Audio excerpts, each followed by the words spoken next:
അല്ലയോ ഈമാനുള്ളവരെ, യാ അയ്യുഹല്ലദീന ആമനു, സത്യവിശ്വാസികളെ, ഇദാ ലഖീതും ഫിഅതൻ ഫസ്ബുതു, നിങ്ങൾ ശത്രുക്കളുമായി പടപൊരുതുന്ന സമയം, ശത്രുക്കളെ കണ്ടുമുട്ടുമ്പോൾ ഫസ്ബുതു, നിങ്ങൾ അടിയുറച്ചു നിൽക്കണം, ഓടിപ്പോവരുത്, അടിയുറച്ചു നിൽക്കണം.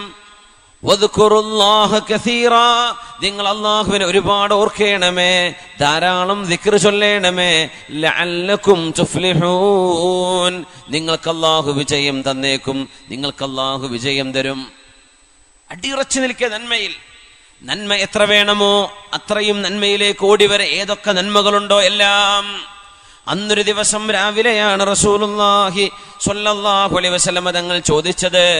സദസ്സിനോട് ചോദിക്കുന്നു, സുബഹി നിസ്കാരം കഴിഞ്ഞപ്പോ, മൻ അസ്ബഹ മിൻകുമുൽ യൗമ സ്വായിമ, നിങ്ങളിൽ നിന്ന് ആർക്കാണ് സുന്നത്ത് നോമ്പുള്ളത് എന്ന് ചോദിച്ചു. റമദാനായിരുന്നില്ല. മൻ അസ്ബഹ മിൻകുമുൽ യൗമ സ്വായിമ, നിങ്ങളിൽ ആർക്കാണ് നോമ്പുള്ളത്? ആരും കൈപൊക്കുന്നില്ല. ഒരാൾ, എനിക്ക് നബിയെ. അത് മഹാനായ അബൂബക്കർ സിദ്ദീഖ് റളിയല്ലാഹു അൻഹു ആയിരുന്നു. തങ്ങൾ ഒരു ചോദ്യം കൂടെ ചോദിച്ചു. മമ്മിൻകും സാറ മരീദ, ഇന്നത്തെ ദിവസം ഒരു രോഗിയെ പോയി സന്ദർശിച്ചു വന്നവരാരാണ്? ഇന്നത്തെ ദിവസം അറബ് കണക്ക് പ്രകാരം, ഇസ്ലാമിക കണക്ക് പ്രകാരം ദിവസം ആരംഭിക്കുന്നത് അസ്തമയത്തോടെ ആണ്. അസ്തമയം മുതൽ അസ്തമയം വരെ. ഇന്നിപ്പോ നമ്മള് ശനിയാഴ്ച പകലാണ്, ശനിയാഴ്ച രാത്രി ഈ കഴിഞ്ഞ രാത്രിയാണ്. ഇനി വരുന്ന രാത്രി ശരിക്കും ഞായറാഴ്ചയുടെ രാത്രിയാണ് നമ്മുടെ കണക്ക് പ്രകാരം. കാസർഗോഡ് ഭാഗങ്ങളിലൊക്കെ അങ്ങനെ തന്നെ തെളിയിച്ചു പറയും. ഇന്നത്തെ രാത്രി ഇപ്പൊ ഒരു വയലുണ്ടെങ്കിൽ അവരെന്താ അനൗൺസ് ചെയ്യുക? ശനിയാഴ്ച അസ്തമിച്ച ഞായറാഴ്ച രാത്രി അങ്ങനെ പറയാം. ശനിയാഴ്ച അസ്തമിച്ച ഞായറാഴ്ച രാത്രി. കാരണം ഇത് ശനിയാഴ്ച രാത്രിയല്ല. നമ്മുടെ ഈ ഭാഗങ്ങളിലൊക്കെ നമ്മൾ ഇന്നത്തെ രാത്രി എന്താ ശനിയാഴ്ച രാത്രി എന്ന് പറയാം അല്ലെ? ശരിക്കത് ഞായറാഴ്ച രാത്രിയാണ്. ഇന്നലത്തെ രാത്രിയാണ് ശനിയാഴ്ചയുടെ ഭാഗം. രാത്രി മുതൽ ദിവസം ആരംഭിക്കുന്നു. മൻ അസ്ബഹ മിൻകുമുൽ യൗമ സ്വായിമാ, ആരാണ് ഇന്ന് നോമ്പുകാരനായത് എന്ന് ചോദിക്കുമ്പോൾ ഒരാൾ മാത്രം. വമൻ മിൻകും സാറ മരീദൻ, നിങ്ങളിൽ നിന്ന് ആരെങ്കിലും ഒരു രോഗിയെ പോയി സന്ദർശിച്ചിട്ടുണ്ടോ? ഒരാൾ മാത്രം. അനയാ റസൂലല്ലാഹ്, ഞാൻ ചെയ്തിട്ടുണ്ട് നബിയെ എന്ന് സിദ്ദീഖ് റളിയല്ലാഹു അൻഹു. മമ്മിൻകും അത്അമ മിസ്കീനൻ, ഒരു പാവപ്പെട്ട മിസ്കീനിന് ഭക്ഷണം കൊടുത്തവർ നിങ്ങളിലുണ്ടോ? ആരെങ്കിലും ഇന്ന് മുമ്പ് ചെയ്തിട്ടുണ്ട്? ഇന്ന് ആരെങ്കിലും ചെയ്തോ? ഒരാൾ മാത്രം, മഹാനായ സിദ്ദീഖ് റളിയല്ലാഹു അൻഹു. പിന്നെ തങ്ങൾ ചോദിച്ചു ഒരു കാര്യം കൂടെ. മമ്മിൻകും തബിഅ ജനാസതൻ, ഒരു മയ്യിത്തിന്റെ കൂടെ ജനാസ പോയവരെന്ന് ആരെങ്കിലും ഉണ്ടോ? അനയാ റസൂലല്ലാഹ്, ഞാനുണ്ട് നബിയെ എന്ന് സിദ്ദീഖ് റളിയല്ലാഹു അൻഹു നാലിനും കൈപൊക്കി. വേറെ ആരും ഒന്നും ചെയ്തിട്ടില്ല. അവർ ചെയ്യുന്നവരാ. അന്ന് ഭാഗ്യം ചെയ്തത് സിദ്ദീഖ് തങ്ങൾ മാത്രം. മുത്തുനബി തങ്ങൾ പറഞ്ഞു, ഈ നന്മകളെല്ലാം ഒരാളിൽ ഒരുമിച്ച് കൂടുകയാണെങ്കിൽ ഇല്ലാ അദ്ഖലഹുല്ലാഹുൽ ജന്ന, അല്ലാഹു അവർക്ക് സ്വർഗ്ഗം കൊടുക്കുക തന്നെ ചെയ്യും. ഈ നന്മകളുള്ളവർക്ക് സ്വർഗ്ഗമുണ്ട് എന്ന് റസൂലുള്ളാഹി സ്വല്ലല്ലാഹു അലൈഹി വസല്ലം. നോമ്പ് ഇഷ്ടപ്പെടുന്ന ആളുകളെ റയ്യാൻ എന്ന വാതിലിലൂടെ അല്ലാഹു കടത്തിവിടുമെന്ന് പറയുകയും, നിസ്കാരം ഇഷ്ടപ്പെടുന്ന ആളുകൾക്ക്, ചില ആൾക്ക് അങ്ങനെ നിസ്കാരം വലിയ ഇഷ്ടമായിരിക്കും, ചിലർക്ക് നോമ്പ് ഇഷ്ടമായിരിക്കും, ചിലർക്ക് എല്ലാം ഇഷ്ടമായിരിക്കും, ചിലർക്ക് ഖുർആൻ ഇഷ്ടമാണ്, ചില ആളുകൾക്ക് ജിഹാദ് ഇഷ്ടമാണ്, ചില ആളുകൾക്ക് സ്വതക്ക ഇഷ്ടമാണ്. ഓരോരുത്തർക്കും ഓരോ ഇഷ്ടങ്ങൾ ഉണ്ടാവും. നബി തങ്ങൾ പറയാ, സ്വർഗത്തിന്റെ വാതിലുകളിൽ നോമ്പ് ഇഷ്ടപ്പെട്ട ആളുകളെ അള്ളാഹു വിളിക്കുന്നത് റയ്യാനിലൂടെയാണ്. നിസ്കാരം ഇഷ്ടപ്പെടുന്നവരെ ബാബുസ്വലായിലൂടെ, നിസ്കാരത്തിന്റെ വാതിലുണ്ട്. സ്വതക്ക ഇഷ്ടപ്പെട്ടവരെ ബാബു സ്വതക്കയിലൂടെ. അങ്ങനെ ഓരോ മലക്കുകളും യാ അബ്ദല്ലാഹ് ഹാദാ ഖൈർ, യാ അബ്ദല്ലാഹ്, അല്ലാഹുവിന്റെ ദാസനെ അല്ലെങ്കിൽ അല്ലാഹുവിന്റെ ദാസിയെ, ഇതിലൂടെ വരൂ, ഈ ഡോറാണ് നിങ്ങൾക്ക് നല്ലതെന്ന് അള്ളാഹുവിന്റെ മാലാഖമാർ ഓരോരോ ഇബാദത്തെ ഇഷ്ടപ്പെട്ടവരെ അവരിങ്ങനെ വിളിച്ചുകൊണ്ടിരിക്കുന്നതാണ് സ്വർഗലോകത്ത്. അള്ളാഹു നമുക്കൊക്കെ ഭാഗ്യം തരട്ടെ. ഇങ്ങനെ വിളിച്ചു വരുത്താൻ, കയറിക്കൂളി എന്ന് പറഞ്ഞ് വിളിച്ചു വരുത്തൂലേ നമ്മൾ പ്രൈവറ്റ് ബസ്സുകാരൊക്കെ? ബസ് സ്റ്റാൻഡിലൊക്കെ കാണുന്നില്ലേ, പാട്ടുണ്ട് സീറ്റുണ്ടെന്നൊക്കെ പറഞ്ഞിട്ട് ഇങ്ങോട്ട് പോരി എന്ന് പറഞ്ഞ് വിളിച്ചുകൊണ്ടുപോവാ. അതുപോലെ പൈസ കൊടുക്കണം യാത്ര ചെയ്യണമെങ്കിൽ. ഇതങ്ങനെയല്ല. മാലാഖമാര് വിളിച്ച് ഇങ്ങോട്ട് വരിൻ, ഇതാണ് നിങ്ങളുടെ വഴി, ഇതിലെയാണ് നിങ്ങൾ കടന്നു വരേണ്ടത്, നിങ്ങൾ ഇതിലെ വരണമെന്ന് മാലാഖമാർ അവരോട് വിളിച്ചു പറയുമെന്ന് പറഞ്ഞപ്പോഴാ സിദ്ദീഖ് റളിയല്ലാഹു അൻഹു പറഞ്ഞത്, യാ റസൂലല്ലാഹ്, അല്ലാഹുവിന്റെ റസൂലേ, ഒരാളെ ഒരു വാതിലിലൂടെ മാത്രം വിളിച്ചാൽ കുഴപ്പമില്ല, പക്ഷെ എല്ലാ വാതിലിലൂടെയും ഒരാളെ വിളിക്കുമോ നബിയെ? സിദ്ദീഖ് എന്നവരെ എല്ലാ വാതിലൂടെയും വിളിക്കപ്പെടുന്ന ആളാണ്. വഅൻത മിൻഹും, നിങ്ങൾ അതിൽപ്പെട്ട ആളാണെന്ന് സിദ്ദീഖ് റളിയല്ലാഹു അൻഹുവിനോട് മഹാനായ റസൂലുള്ളാഹി സ്വല്ലല്ലാഹു അലൈഹി വസല്ലം എല്ലാ വാതിലൂടെയും വിളിക്കുന്ന.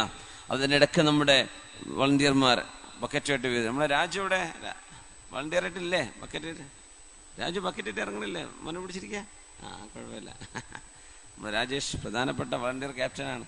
അപ്പോൾ ഏതായിരുന്നാലും നമ്മളിത് എന്തെങ്കിലുമൊക്കെ നിങ്ങൾ വല്ല സ്വതക്കയും കണ്ടറിഞ്ഞു കൊടുക്കുകയാണെങ്കിലേ ഒരു 100ൽ കുറയാതൊക്കെ കൊടുക്കുകയും റമദാനല്ലേ, അള്ളാഹു ബർക്കത്തൊക്കെ തരട്ടെ. അൽഹംദുലില്ലാ. 100 ചുരുക്കണം എന്നല്ല, അതിലും വലുത് കൊടുക്കാൻ അങ്ങനെ കൊടുത്തോളൂ. നമുക്ക് 1-2 കുട്ടികളുടെ കല്യാണ വിഷയത്തിലൊക്കെ സഹായിക്കാനുണ്ട് ഇൻഷാ അള്ളാഹ്.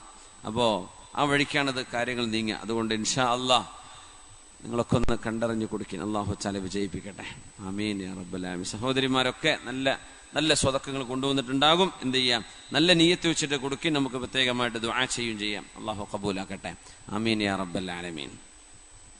ഈ നന്മകളെല്ലാം ഒരുമിച്ച് കൂടുന്ന ആൾക്ക് സ്വർഗം ഉറപ്പാണത്രേ നബി തങ്ങൾ പറയാ സ്വല്ലല്ലാഹു അലൈഹി വസല്ലം. എങ്ങനെ? സുന്നത്ത് നോമ്പെടുക്കുന്നു, പാവപ്പെട്ടവർക്ക് ഭക്ഷണം കൊടുക്കുന്നു, രോഗിയെ സന്ദർശിക്കുന്നു, ഒരു മയ്യത്തുണ്ടെങ്കിൽ ആ മയ്യത്തിന്റെ കൂടെ ജനാസ പോകുന്നു. ഇത് ശീലമാക്കുന്നവർ, അത് ഇഷ്ടമാവുന്നവർ, ആ നന്മ തുടരെ ചെയ്തുകൊണ്ടിരിക്കുന്നവർ, അവർക്ക് സ്വർഗമുണ്ടെന്ന് പരിശുദ്ധ ഹബീബ് സ്വല്ലല്ലാഹു അലൈഹി വസല്ലം. അതിലുമുണ്ട് വിശുദ്ധമായ നോമ്പ്. അബൂ ഉമാമ റളിയല്ലാഹു അൻഹു പറയുന്നുണ്ട്, അബൂ ഉമാമ റളിയല്ലാഹു അൻഹു മഹാനവറുകൾ അന്നൊരിക്കൽ നബി തങ്ങൾ പള്ളിയിൽ വെച്ച് കണ്ടപ്പോഴാണ് ഒരു ദുആ പഠിപ്പിച്ചു കൊടുത്തത്. അബൂ ഉമാമത്തുൽ ബാഹിലി റളിയല്ലാഹു അൻഹു നിസ്കാരം നടക്കാൻ സാധ്യതയില്ലാത്ത നേരത്ത് ളുഹറിന്റെ മുമ്പ് പള്ളിയിൽ നിരന്തരമായി വന്നിരിക്കുന്നത് കാണുമ്പോ ചോദിച്ചു, അബൂ ഉമാമ, എന്തേ നിങ്ങൾ ഈ നേരത്തെ പള്ളിയില് ജോലിക്ക് പോകുന്നില്ലേ? ചോദിച്ച പറഞ്ഞു, നബിയെ, ദുയൂനി വഹുമൂമി ലസിമതിനി യാ റസൂലല്ലാഹ്, അല്ലാഹുവിന്റെ റസൂലേ, ഒരുപാട് കടമുണ്ട് നബിയെ, സങ്കടവുമുണ്ട് നബിയെ, ടെൻഷനാ നബിയെ, കടമാണ്, പുറത്തിറങ്ങാൻ കഴിയുന്നില്ല, അതുകൊണ്ട് അള്ളാഹുവിന്റെ പള്ളിയിലേക്ക് വന്നിരിക്കാൻ. സുബ്ഹാനല്ലാഹ്. ഇങ്ങനെ കടവും പ്രയാസമൊക്കെ വരുമ്പോ അള്ളാഹുവിന്റെ മുമ്പിലേക്ക് ആ വിഷയം അവതരിപ്പിക്കാൻ വേണ്ടി വരികയാണ്, പള്ളിയിൽ കയറിയിരിക്കാൻ. വിധങ്ങൾ ആ സങ്കടം ഇങ്ങനെ കണ്ടപ്പോ സഹാബിയോട് ചോദിച്ചതാണ്, യാ അബാ ഉമാമ, അബൂ ഉമാമ, അലാ ഉഅല്ലിമുക കലിമാത്തിൻ ലൗ ഖുൽതഹാ ഖദല്ലാഹു അൻക ദൈനക വകഫാക ഹമ്മക ബിമഅനൽ ഹദീസ്. മഹാനായ നബി തങ്ങൾ പറയാണ് സ്വല്ലല്ലാഹു അലൈഹി വസല്ലം, അബൂ ഉമാമ, നിങ്ങൾക്ക് ഞാൻ ചില വചനങ്ങൾ പഠിപ്പിച്ചു തരട്ടെയോ? അത് നിങ്ങൾ ചൊല്ലുകയാണെങ്കിൽ നിങ്ങളുടെ കടം അല്ലാഹു വീട്ടിത്തരികയും നിങ്ങളുടെ ടെൻഷൻ അല്ലാഹു ഒഴിവാക്കി തരികയും ചെയ്യും. ഞാനിത് പഠിപ്പിച്ചു തരട്ടെയോ? ബലാ യാ റസൂലല്ലാഹ്, അതേ നബിയെ, പറഞ്ഞു തരൂ. കടബാധ്യതയുള്ള ആളുകളൊക്കെ ഇത് ധാരാളം ചൊല്ലിക്കോളൂ. വലിയ അസറുള്ള ദുആയാണ്, വലിയ ഫലമുള്ള ദുആയാണ്. നബി തങ്ങൾ പഠിപ്പിച്ചു. സ്വഹാബി പറയാ, ഞാനത് രാവിലെയും വൈകുന്നേരം എന്നോട് ചൊല്ലാനാണ് നബി തങ്ങൾ പറഞ്ഞത്. ഞാനത് ചൊല്ലി, എവിടെന്നാണ് എന്റെ കടം വീടാന്നറിയില്ല, അള്ളാഹു എന്റെ കടങ്ങളൊക്കെ വീട്ടി തന്നു എന്ന് പറഞ്ഞു. വളരെ പെട്ടെന്ന് തന്നെ, ആഴ്ചകൾക്കുള്ളിൽ തന്നെ, ആയുഷ്കാലം മുഴുവൻ അധ്വാനിച്ചാലും എന്റെ കടം വീടില്ല എന്ന് വിചാരിച്ചത് എനിക്ക് അള്ളാഹു പെട്ടെന്ന് വീടി തന്നു. പറയാൻ പറഞ്ഞു നബി തങ്ങൾ, അല്ലാഹുമ്മ ഇന്നി അഊദു ബിക മിനൽ ഹമ്മി വൽ ഹസൻ വഅഊദു ബിക മിനൽ അജ്സി വൽ കസൽ വഅഊദു ബിക മിനൽ ജുബ്നി വൽ ബുഖൽ വഅഊദു ബിക മിൻ ഗലബത്തിദ് ദൈനി വഖഹ്രിർ റിജാൽ. ഇത് ദുആയിരക്കാൻ വേണ്ടി പറഞ്ഞു നബി തങ്ങൾ സ്വല്ലല്ലാഹു അലൈഹി വസല്ലം. അല്ലാഹുമ്മ ഇന്നി അഊദു ബിക മിനൽ ഹമ്മി വൽ ഹസൻ, അല്ലാഹുവേ, സങ്കടം വരുന്നതിൽ നിന്ന്, ടെൻഷൻ വരുന്നതിൽ നിന്ന് നീ എനിക്ക് കാവൽ നൽകണേ പടച്ചവനെ.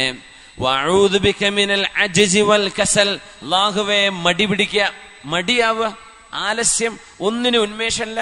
വൽ അജ്സ്, അശക്തത വരുന്നത്, ഉന്മേഷക്കുറവുണ്ടാകുന്നത് അല്ലാഹുവേ എനിക്ക് തരല്ലേ റബ്ബേ. എപ്പോഴും ആക്റ്റീവായിരിക്കുക, അത് അള്ളാഹു തരുന്നൊരു നിഅമത്താണ്. വഅഊദു ബിക മിനൽ ജുബ്നി വൽ ബുഖൽ. അല്ലാഹുവേ, നീ തരുന്ന പൈസ നിന്റെ ദീനിന് വേണ്ടി കൊടുക്കാൻ പിശുക്ക് വരിക. തരല്ലേ റബ്ബേ, എനിക്ക് പിശുക്ക് വേണ്ട. വൽ ജുബ്ൻ, അല്ലാഹുവേ, ജുബ്നി വൽ ബുഖൽ, അല്ലാഹുവേ, ഭീരുത്വം, ധൈര്യമില്ലായ്മ, എപ്പോഴും പേടി, എന്തിനും പേടി. അതുവരല്ലേ റബ്ബേ എനിക്ക് ധൈര്യം വേണം, എനിക്ക് ദാനധർമ്മം ചെയ്യാനുള്ള വിശാല മനസ്സും വേണം റബ്ബേ. വഅഊദു ബിക മിൻ ഗലബത്തിദ് ദൈനി വഖഹ്രിർ റിജാൽ. അല്ലാഹുവേ, കടങ്ങൾ കുമിഞ്ഞുകൂടുന്നതും അതുപോലെ തന്നെ ജനങ്ങൾ എന്നെ വന്ന് ഉപദ്രവിക്കുന്നതും അല്ലാഹുവേ നീ എനിക്ക് കാവൽ നൽകണമേ. കാരണം കടമായി കഴിഞ്ഞു, കടം ചോദിക്കാൻ വന്നാൽ ഇപ്പൊ ഗുണ്ടകളൊക്കെ വിടുന്ന കാലമാണ്. പടച്ചവനെ, അപമാനിതനായി പോകും റബ്ബേ, അല്ലാഹുവേ നിന്റെ കാവൽ വേണം. ദുആരക്കാൻ വേണ്ടി പറഞ്ഞിരുന്നു. ആ ദുആ നമുക്ക് പഠിപ്പിച്ചു തന്ന സ്വഹാബിയാണ് അബൂ ഉമാമ റളിയല്ലാഹു അൻഹു. സ്വഹാബി പറയുകയാണ്, ഞങ്ങൾ നബിയോടൊപ്പം ഒരു യുദ്ധത്തിന് പോവാൻ ഞങ്ങൾ തയ്യാറായി നിൽക്കുന്നു. ഒരു യുദ്ധം നടക്കാൻ പോകുന്നു. ഹബീബിന്റെ കൂടെ യുദ്ധത്തിന് പോകുമ്പോ അന്ന് ഞങ്ങൾ നബിയുടെ അരികത്തേക്ക് ചെന്ന് ഞാൻ ഒറ്റക്ക് ചെന്നുകൊണ്ട് നബിയോട് ചോദിച്ചു, യാ റസൂലല്ലാഹ്, നബിയെ, എനിക്ക് അങ്ങയോടൊരു അപേക്ഷയുണ്ട് നബിയെ, ഒരപേക്ഷയുണ്ട്. എന്താണ് അപേക്ഷ? അബൂ ഉമാമ, എന്ത് വേണം? അന്ന് കടം വിഷമങ്ങളുണ്ടെന്ന് പറഞ്ഞപ്പോ, സങ്കടമുണ്ടെന്ന് പറഞ്ഞപ്പോ പരിഹാരം കൊടുത്ത നബിയാണ്. നബിയോട് ചോദിച്ചു, നബിയേ, എനിക്കൊരാവശ്യമുണ്ട് നബിയേ, ഉദ്ഉല്ലാഹ ലി അൻ യർസുഖനി ഷഹാദ. ഈ യുദ്ധത്തിൽ എനിക്ക് മരിക്കാനുള്ള ഭാഗ്യം വേണം, അള്ളാഹുവിനോട് ദുആ ചെയ്യണം നബിയെ, ഈ യുദ്ധത്തിൽ എനിക്കൊന്ന് മരിക്കണം, അള്ളാഹ്ക്ക് വേണ്ടി ഷഹീദാവണം. സുബ്ഹാനല്ലാഹ്. നമ്മളൊക്കെ ആണെങ്കിൽ ഒരു തടിക്ക് കുഴപ്പമില്ലാതെ അങ്ങ് രക്ഷപ്പെട്ടു പോരണമെന്നായിരിക്കും പറയാം അല്ലെ. തങ്ങളോട് പറയാ, നബിയെ, എനിക്ക് ഈ യുദ്ധത്തിൽ മരിക്കണം, എനിക്ക് സ്വർഗം വേണം നബിയെ, ഒന്ന് ദ്വാരക്ക് നബിയെ. തങ്ങൾ ദുആ ചെയ്തു, അല്ലാഹുമ്മ സല്ലിംനാ അല്ലാഹുമ്മ ഗന്നിംനാ.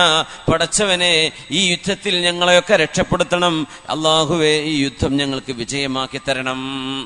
ആരും അന്ന് ഷഹീദായില്ല ആ യുദ്ധത്തിൽ, എല്ലാവരും വിജയിച്ചു എന്ന് മാത്രമല്ല, സ്വഹാബികൾക്ക് ഇഷ്ടം പോലെ ഗനീമത്ത് സ്വത്തും കിട്ടുകയുണ്ടായി. വേറെ രണ്ടാമതൊരു യുദ്ധം വന്നു.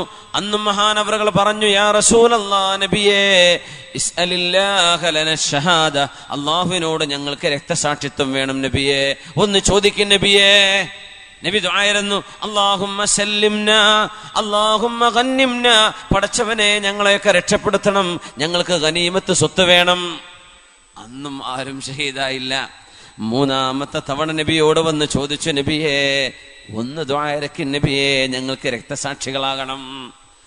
അല്ലാഹുമ്മ സല്ലിംനാ അല്ലാഹുമ്മ ഗന്നിംനാ എന്ന് മൂന്നാമത്തെ തവണയും ഞങ്ങൾ ദുആ ചെയ്തു. അന്നും അവരാരും ഷഹീദായില്ല. അപ്പോഴാണ് അബൂ ഉമാമ തങ്ങൾ വന്ന് പറഞ്ഞത്, നബിയേ, 3 തവണ അങ്ങയോട് ചോദിച്ചിരുന്നു നബിയേ ഷഹീദാവാൻ. അന്നൊക്കെ അങ്ങ് ദുആ ചെയ്തത് ഷഹാദത്തിന് വേണ്ടിയല്ല, രക്ഷപ്പെടുത്തണേ റബ്ബേ, ഞങ്ങൾക്ക് യുദ്ധത്തിൽ വിജയം വേണമെന്ന് ദുആ ചെയ്തു. ഞങ്ങൾ വിജയിക്കുകയും ചെയ്തു നബിയെ. എന്നാൽ ഞാനൊന്ന് ചോദിക്കട്ടെ, ദുല്ലനി അലാ അമലിൻ, അല്ലാഹുവിന് ഏറ്റവും ഇഷ്ടമുള്ള ഒരു നല്ല കാര്യം ഒന്ന് പഠിപ്പിച്ചു തരൂ നബിയെ, എനിക്ക് ജീവിതത്തിൽ ശീലമാക്കാനാണ്. ഒരു നല്ല കാര്യം പറഞ്ഞു തരൂ നബിയെ, ഞാൻ എന്താ ചെയ്യേണ്ടത്? ആ നേരം അബൂ ഉമാമ റളിയല്ലാഹു അൻഹുവിനോട് മുത്തനബി തങ്ങൾ പറഞ്ഞു, യാ അബാ ഉമാമ, അലൈക ബിസ്സൗമി ഫഇന്നഹു ലാ മിസ്ല ലഹ്. അലൈക ബിസ്സൗം ഫഇന്നഹു ലാ മിസ്ല ലഹ്. അബൂ ഉമാമ, നിങ്ങളെ ജീവിതകാലം മുഴുവനും സുന്നത്തായിട്ട് നോമ്പെടുത്തോളൂ. ഫഇന്നഹു ലാ മിസ്ല ലഹ്.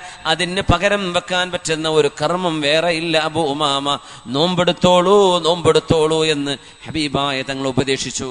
അബൂ ഉമാമ റളിയല്ലാഹു അൻഹു പറയുകയാണ്, ആ സംഭവത്തിന് ശേഷം മഹാനവറുകളും ഭാര്യയും മക്കളും വേലക്കാര് പോലും നോമ്പുകാരായിട്ടല്ലാതെ കാണപ്പെട്ടിട്ടില്ല.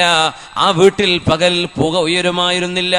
എങ്ങാനും പുക ഉയർന്നാൽ അതിനർത്ഥം അവർക്ക് അതിഥികൾ വന്നിട്ടുണ്ട് എന്നാണ്.